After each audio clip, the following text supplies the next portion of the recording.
Heyo! Welcome to a Team SNG set review. As the first set review we've done on the channel, we're going to be talking about the new set coming out, and that is Ignition Assault. The sneak peek is this weekend, so the reason I'm trying to get this out for you guys on Friday is so that you can sort of watch this and get some ideas. The sneak peeks are going to be Saturday and Sunday this week. What we're going to talk about, the way we're going to format this, we're going to talk about some of the newer archetypes that are coming out in the set. And we're also going to talk about the top 10 cards from the set. Also, don't forget to like, comment, and subscribe. Just so you guys know, this is going to be quite a long video. So this might be the sort of video where maybe if you know the card names and you don't need to see the visual image, you might want to just put on some headphones or do the dishes or watch a TV show that you've watched 1,000 times or play a video game or whatever it is you do. And just listen to this, because this is going to be quite a long video. I hope you guys do enjoy it. I hope you get something out of this. If I get a good response from this, I'll make sure I continue to do this for every upcoming set. But my recommendation has still got to be put in some headphones and listen to this like a bit of a podcast. And without further ado, let's get into it. So we're going to start out by talking about the Ignisters. Now, the Ignisters are a Cyberse archetype that was featured in the anime. They support different summoning mechanics. That includes Xyz, Fusion, Ritual, Synchro, and Link summoning. So they support all these different summoning mechanics, and they are also supported by their spell and traps. The spell and traps are called AI spell and traps, and the monsters are Ignister monsters. The first is Picari Ignister. He is a light level 4 monster. When he's normal or special summon, lets you add an AI spell or trap from your deck to the hand. He can also target a monster you control and an Ignister monster you control and make its level 4. And since he's level 4, that allows you to overlay into their Xyz monster, which is a rank 4. Or another big card for them is a Chi-Chi Ignister. A Chi-Chi Ignister, when it's normal or special summon, lets you add a level 4 or lower Ignister monster from your deck to your hand, except for itself. So it's your Rhoda, it's your main searcher. And then at the start of the damage step, if your Cyberse monster was to battle, you can banish this card from your graveyard and destroy the monster you control. That benefits with one of their extra deck monsters. They have, as I say, that's the fire and the light attribute Ignister from the main deck. They've got a large group of other Ignisters. They've got one that recurs them from the grave when it's normal or special summoned.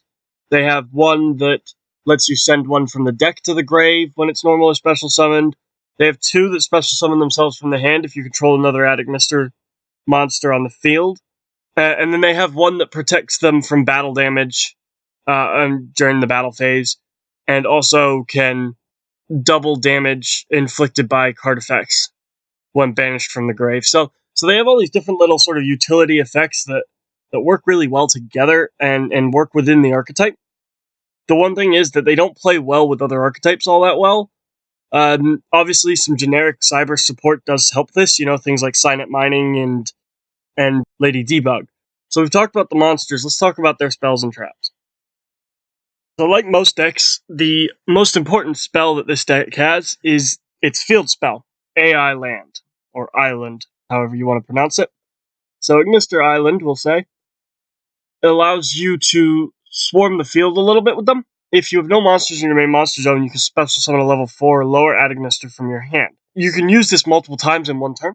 Basically, you can special summon a monster, normal summon a monster, link the two off. Because the link monster will be in your extra monster zone and not your main monster zone, you can now special summon a monster. It also has a graveyard effect, which is if it's in your graveyard, you can banish an Ignister monster from the grave to set the card onto the field. So it recurs itself, which is really nice. A lot of decks don't do that. They sort of, if their field spell is gone, they're dead in the water. So it does sort of recur itself a bit like Orchestrated Babel does. It's quite a nice little feature of their field spell. Another card they have that's really good is their recursion spell, and it is a quick play Monster Reborn. You can target an Ignister monster in your graveyard and special summon it. When an attack is declared involving two monsters, you can actually banish this card from your grave and a card from your hand to target a spell or trap that's been banished, an AI spell or trap that's been banished, or is in your graveyard, except for Idle Reborn, and you can add that card to your hand. So, again, it's got the recursion effect when it's in the grave, and it's got a special summon effect as well. So this is a really powerful card for them because of the fact that it can let them extend their combos, as well as it can interrupt on your opponent's turn, with it being a quick play spell, and lets you recur your spells and traps if any of them have ended up in the graveyard. They also, because as I say, they use multiple summoning mechanics, they have to have a fusion spell. So their fusion spell is I Love Fusion. Haha. And what you could do is you could fusion summon a Cyber Fusion monster from your extra deck, using monsters from your hand or field as material. But if you use an Ignister monster as your fusion material, it lets you use a link monster your opponent controls as material for the fusion summon. So this can be really useful because it lets you disrupt your opponent by taking something off of their board and building your own with it. But realistically, this is just their fusion spell. Their ritual spell is called Eyes Ritual. A very creative name right there. And the whole point of it is it can be used to ritual summon any Cyberse ritual monster. It doesn't have to be the Ignister ritual monster. And the way it works is that you have to tribute Ignister monster from your hand or field whose levels equal or exceed the level of the ritual monster you ritual summon. So pretty standard stuff for a ritual spell. But if you control an Ignister monster, when you activate this effect, the ritual spell, you can use Ignister monsters in your graveyard by banishing them. So again, it sort of allows them to play out of the grave a little bit, and it allows them to sort of use this later on in their combo to get yet another body on the board. So that does it for their spells. They also have a trap that's coming out in this set. The trap is called Eye Shadow. And what Eye Shadow does is it lets you target a Ignister monster that you control and have that monster gain 800 attack. And all your opponent's monsters have to attack that monster that you've targeted. While it's face up it's a continuous trap, so while it's face up in spell and trap card zone, if it leaves the field because of an opponent's effect, you get to draw a card. So again, it's got one of those sort of recursion floating type-ish effects, in the sense that when it leaves, you gain advantage anyway. So it's useful in the sense that it forces your opponent to attack into probably your biggest monster, because let's be honest, that's what you're going to target, and it makes your biggest monster even bigger. We're going to talk about their boss monsters. The first one we're going to talk about is Water Leviathan Ignister, and that is their ritual monster. What it does is, when it's ritual summoned, you get to bounce back anything that's under 2300 attack back to your opponent's hand. You also get to target a monster that your opponent controls.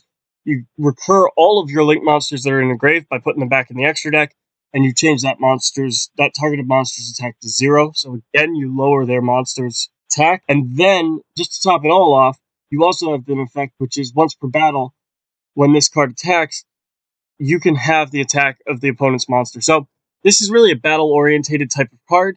However, its initial effect of returning all of your opponent's monsters back to their hand if they have less than 2300 attack is a really powerful effect. The fusion monster that the Ignisters have is Earth Golem Ignister. He requires a Cyberse monster and a Link monster. Hence, I Love Fusion, using a Link monster from your opponent's side of the field so that you don't have to actually give up your own resources for it. When it's fusion summoned, you take no damage for the rest of the turn. Boom. That's what it does. And if it attacks an opponent's monster that was special summoned from the extra deck, it gains attack equal to its own original attack. So it starts out as 2300, it goes up to 36. Just for attacking an extra deck monster that your opponent controls. And also, when it's destroyed by battle, you get to target a Cyberse monster in your graveyard and special summon it. So it floats upon destruction as well. So that's their fusion. Their Xyz monster is known as Light Dragon Ignister, and it's actually the cover card for the Ignition Assault set. If a monster you control will be destroyed by a card effect, you can detach material from this card instead. So basically, it's protection for your board.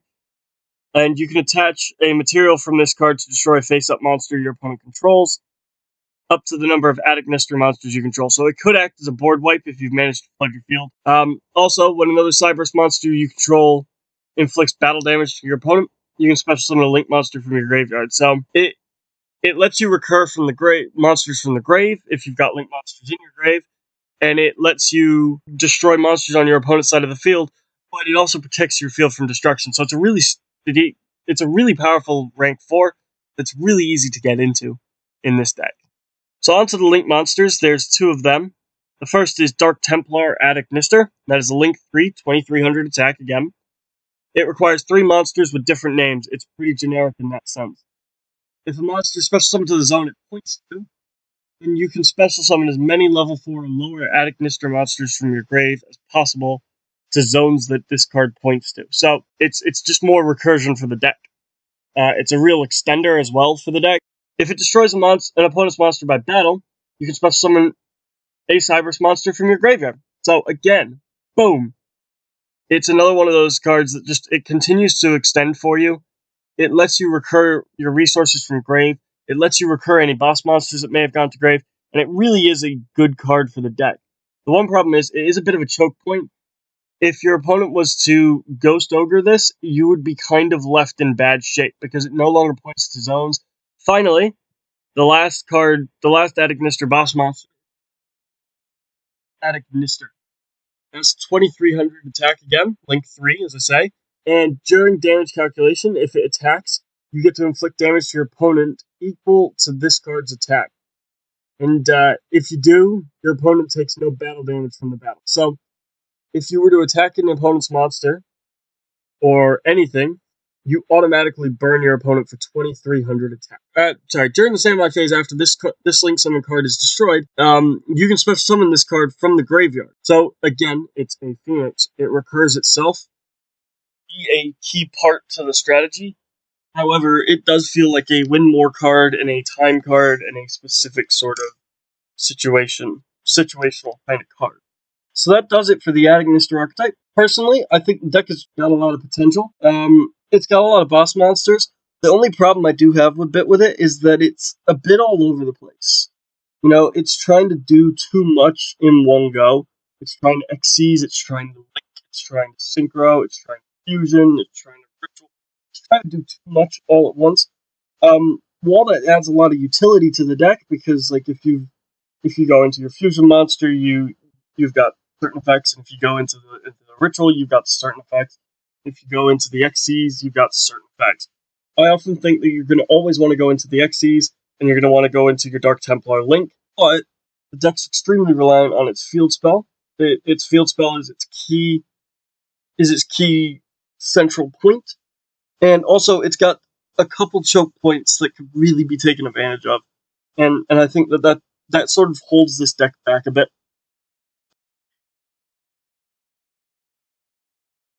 So the next archetype we're going to talk about is the Ancient Warrior archetype. Now, this is the only other archetype we're going to go into depth like this with. We're going to talk about all the different cards, and that's just because this and Ignister are the 2 largest archetypes coming out in Ignition Assault. 2 things you should know about the Ancient Warriors. First, they are all Beast Warrior types, making Tenki and Tenzu kind of a must-have in this deck. Secondly, there are 2 different attributes. There's the Water attribute monsters, and there's the Wind attribute monsters. The Water attribute monsters are more about searching and supporting the deck, whereas the Wind attribute monsters are all about building a board and pushing for game. So the first Water monster that we're going to talk about is kind of a big deal for the deck, and that is the Masterful Sun-Mu. Go ahead and let me know in the comments I've butchered that name. When this card is on the field, you can send a card from your hand or field to the grave to search out another Ancient Warrior monster from the deck. Also, if another Ancient Warrior monster was to activate its effect while this is on the field, you can target a monster your opponent controls and spin it back to the hand. So this lets you start breaking your opponent's board if you can get this on the field and get other effects going off. The next water monster is the Graceful Shugong. And the Graceful Shugong, what he lets you do is you can target a continuous spell or trap you control, send it to the grave, and add an Ancient Warrior spell or trap from the deck to the hand. So if you were to search this out with Tenki, normal summon this, you could then destroy Tenki and search out one of their spell or traps from the deck. Again, like Sun-Mu, if another Ancient Warrior monster was to activate its effect while this is on the field, You can target an effect monster your opponent controls and negate its effect until the end of this turn. So they sort of have the ability to break down your opponent's board so long as you can get multiple monsters on the field and multiple effects going off in a turn, which the deck does kind of allow you to do. The third and final water monster coming out in Ignition Assault is the eccentric Lu Jing. Lu Jing is your recursion. He can target a continuous spell or trap card you control, send it to the graveyard, and add an Ancient Warrior spell or trap from the grave back to your hand. So, this lets you recur your spells and traps, which we'll get into in a minute. Again, he's got an effect if another Ancient Warrior's effect was to go off while he's on the field, and that is that it can target a spell or trap card your opponent controls and destroy it. So it's good for those back row decks, or targeting something to try and force a negate. However, this is a card you don't necessarily need to run very many copies of, due to the very simple fact it's recursion coupled with back row removal. Now onto the wind monsters. As I say, the wind monsters are about pushing for gain. The first wind monster we're going to talk about is the Ancient Warrior Loyal Guan Yun. He's like Cyber Dragon. If your opponent controls a monster and you don't, you can special summon him from the hand. Also, your opponent cannot target any other Ancient Warrior monster you control with card effects except for him. And if your opponent controls more monsters than you, you can target one of those monsters and destroy it. So yet again, another ability to help you break through your opponent's board. And this is a level 7 monster, so he's a bigger body with 2500 attack. The next big beat stick that you have is the Valiant Zhang Dai. He gains 300 attack for each monster your opponent controls. And if you control 2 or more Ancient Warrior monsters, you can special summon him. So if you can get multiple Ancient Warriors on the field in the first turn, and you have this guy in your hand, you can special summon this guy. He gains attack for everything your opponent controls, and that lets you sort of push for gain. Also, if your opponent controls more monsters than you, you can have this card make 2 attacks on monsters during each battle phase this turn. Again, though, another effect that helps you break through your opponent's board. The final monster that we've got for this archetype, again, another wind monster, level 4, is the Ancient Warrior Virtuous Liu Xuan. While you control another Ancient Warrior monster, your opponent cannot target this card for attacks, so he's protected from battle. If your opponent controls more monsters than you do, you can send 1 card from your hand or field to the grave to special summon an Ancient Warrior from the deck. So again, he helps you build a bigger board. And he's also got one more effect, which is when an attack is declared involving any of your Ancient Warriors, you get to draw a card. So you can only do this once per turn, obviously, but he helps you recur some of the resources you spend by discarding for other cards within the archetype. So that does it for the monster lineup. Now, they don't have an extra deck, making things like Pot of Extravagance quite valuable for them, but also because they have so many level 4s, you can basically build this deck with a rank 4 toolbox. Because they don't have any extra deck monsters, we'll talk about the spells and traps. All their spells and traps are continuous spells and traps, so they stay on the field, allowing you to send them to grave using the Ancient Warrior monster effects. So, the first one is Ancient Warrior Saga 3 Visits. During your main phase, if you normal or special summon an Ancient Warrior monster, you can target that monster and add an Ancient Warrior monster with a different name from your deck to your hand. So this is your Rhoda. It is reliant on you being able to special summon or normal summon, but while it's reliant on that, in most cases that's perfectly fine. Now it also has an effect when it's sent to grave. You can special summon an Ancient Warrior monster from your hand. This card benefits the archetype really well, in the sense that you could, for instance, if you had this and say Masterful Sun Mo in your hand, you activate this, normal summon Sun Mu, that would let you search. Then you use Sun Mu's effect, send this to grave, that would let you search. And because this was sent to grave, you get to special summon one of the things you've searched. So, as you can see, that sort of allows the deck to combo off and swarm. And this deck really sort of utilizes the whole mechanic of sending your continuous spells and traps to the grave. The next spell that they have is the Sun Liu Alliance. If you control Ancient Warrior monsters with 2 different attributes, you can declare an attribute your opponent controls, and they cannot activate effects of monsters with that attribute. until the end of the turn. Also, if your opponent special summons a monster, or if you activate an Ancient Warrior monster, you can have all your Ancient Warrior monsters gain 300 attack for all the other Ancient Warrior monsters that you control until the end of the turn. So this is basically your push for game spell card. You activate this, and then you have your Valiant Zhang Dai gain massive attack points, and then you have him attack multiple monsters. It sort of allows you to push for game through an established board that your opponent has built. So that's what this whole deck feels like. It feels like a going second, break the opponent's board kind of deck. It does have some swarm ability, which could allow it to go first. However, its going first board is going to be a lot weaker than its going second board, because you can't utilize things like the Cyber Dragon effect of Loyal Guanyan, but you can still utilize other effects that the deck has. The one card that sort of makes it so that they can go first-ish, and that's their trap card. Now, their trap card, much like their spells, is also continuous. Their one trap card is called Ancient Warrior Saga Defense of Changben. If your Ancient Warrior monster was to battle, your opponent cannot activate spell or trap effects until the end of the damage step, so it means that your opponent can't interact with you when you attack. Also, at the start of your opponent's battle phase, you can send this face-up card from the spell and trap card zone to the graveyard, and your opponent cannot target Ancient Warrior monsters for attacks this turn. So it basically forces your opponent to skip their battle phase. This also has an effect in Grave, which is when an opponent's monster declares an attack, you can banish this card and special summon an Ancient Warrior from the deck. So this allows you to sort of protect your monsters from battle, and then it also allows you to gain resources by the fact that it can float from the grave if your opponent was to declare an attack. So this card is good in the sense that it lets you go first, gives you some protection, but it's not a must-have in the main deck. It's sort of a side deck card for those times when you know you're going to have to go first. And that does it for the Ancient Warrior archetype. I personally think it's going to be a really good going second deck. It is set to get quite a lot of support coming out in the next set. And that does it for the Ancient Warriors. So there are two other archetypes that are being freshly wheeled out in this. The first is the TCG exclusive archetype, the Plunder Patrol. And they are basically a pirate archetype which lets you cheat cards out of your extra deck based on the attributes on your opponent's side of the field. They have an Xyz, a Synchro, and a Link extra deck monster that can be utilized.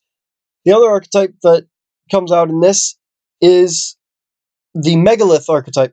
Now, the Megalith Archetype is a generic ritual support archetype, much like the incantations were. None of their effects tie them to themselves. Their effects do allow them to ritual summon using them as the ritual spell, and so it can sort of benefit ritual archetypes that have a hard time getting to their spell. So that really does it for the main archetypes that are introduced in this set.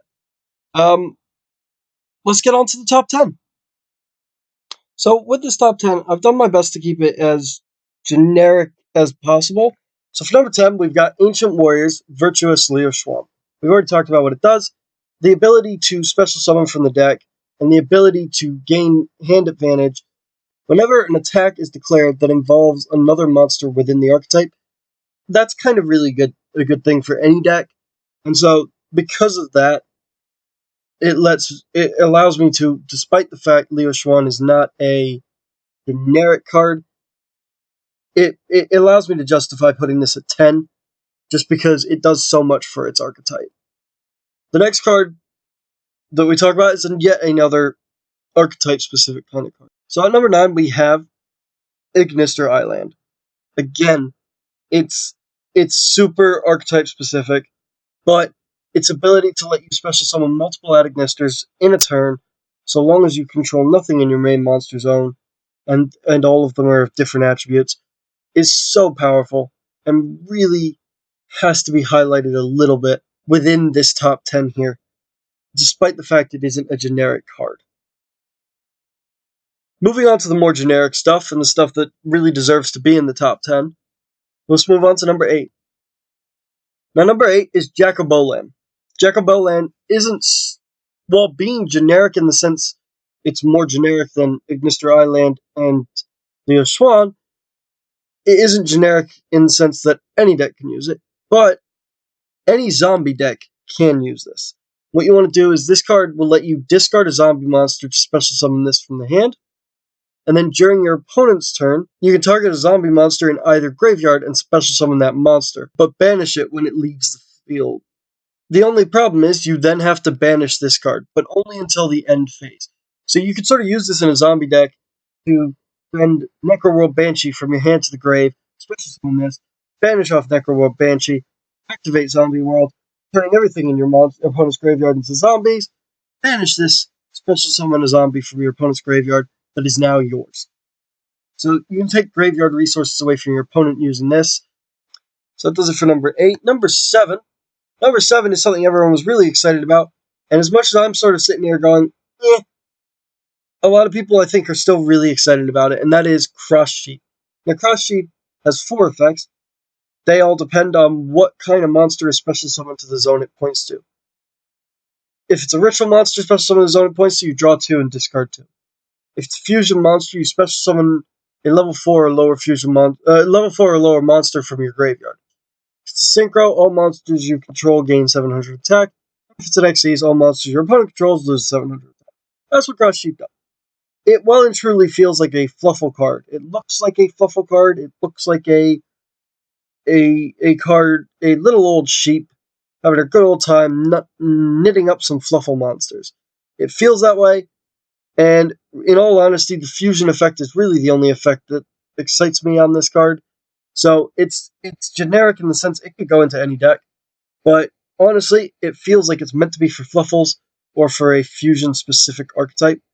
But any deck can utilize it, hence the reason it's at the number 7 spot. Now, at number 6, we have Sales Pitch, and this is a secret rare, one of our secret rares in the set. If your opponent adds a card from their deck to their hand, you get to reveal a card in your deck and add it to your hand. So if your opponent gets a search, you get a search. And that can be really useful because you can search out any card in the deck. The problem is, it's a trap card. If it was a quick play spell, that'd be amazing. If it was just a regular spell card, that would be amazing.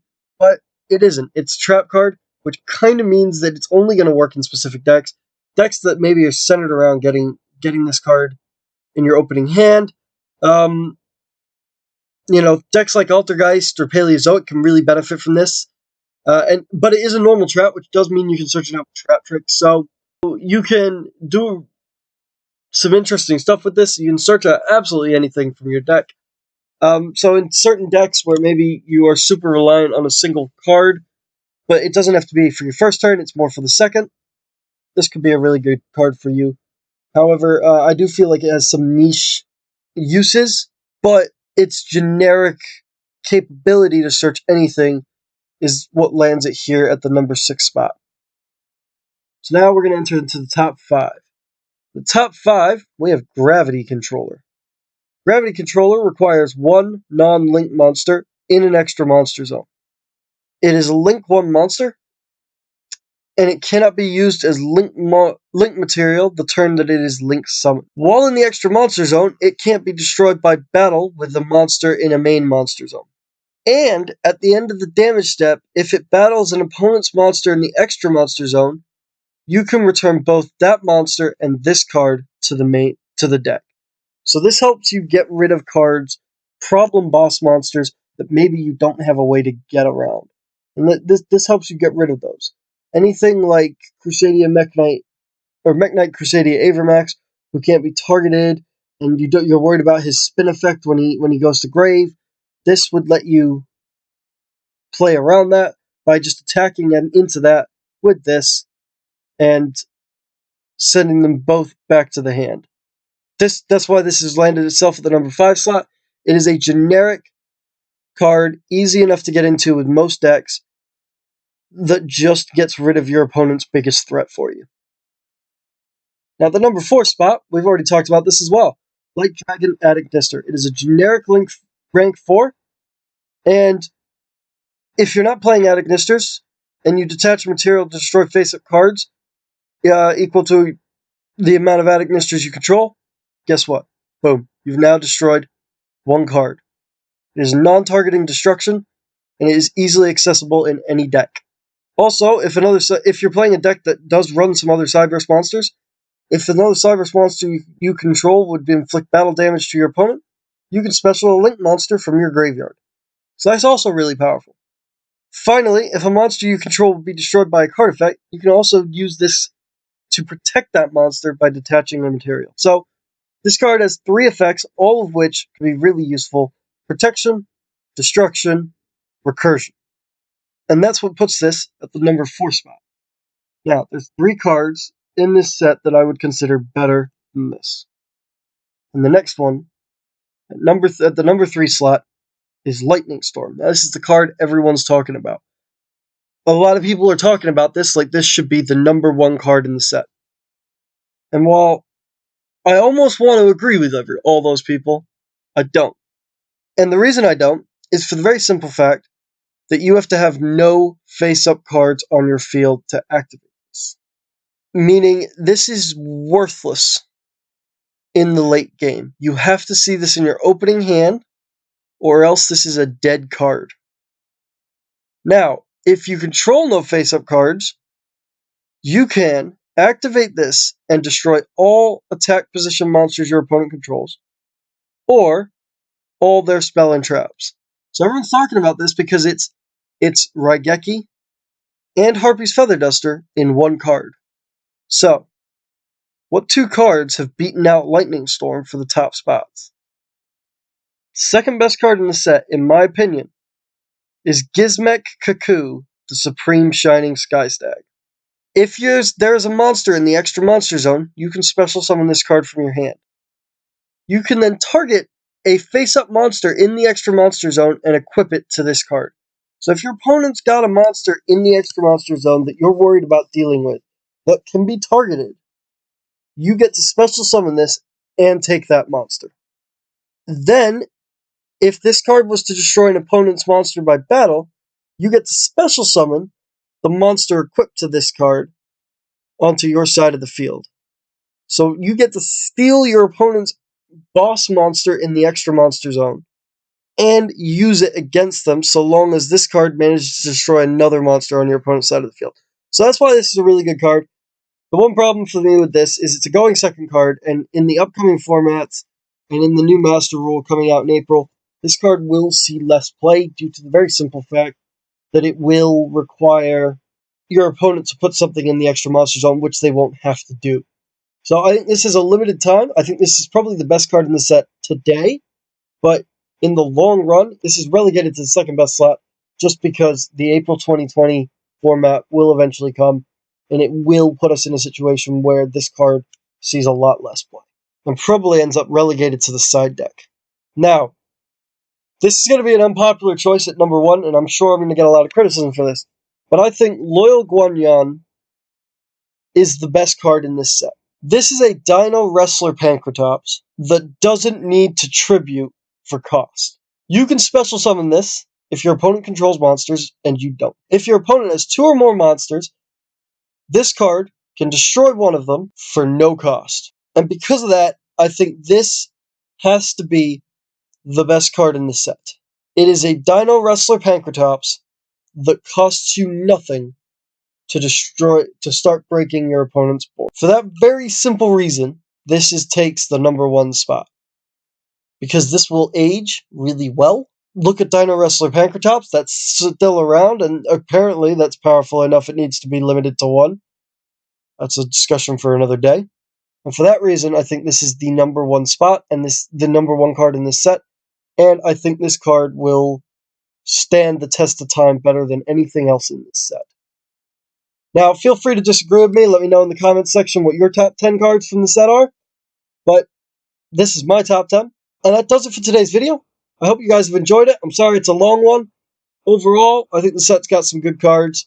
And I think they've introduced some really interesting archetypes, like the Ancient Warriors and the Ignisters. So, thank you for sticking with me this long. Don't forget, like, comment, and subscribe.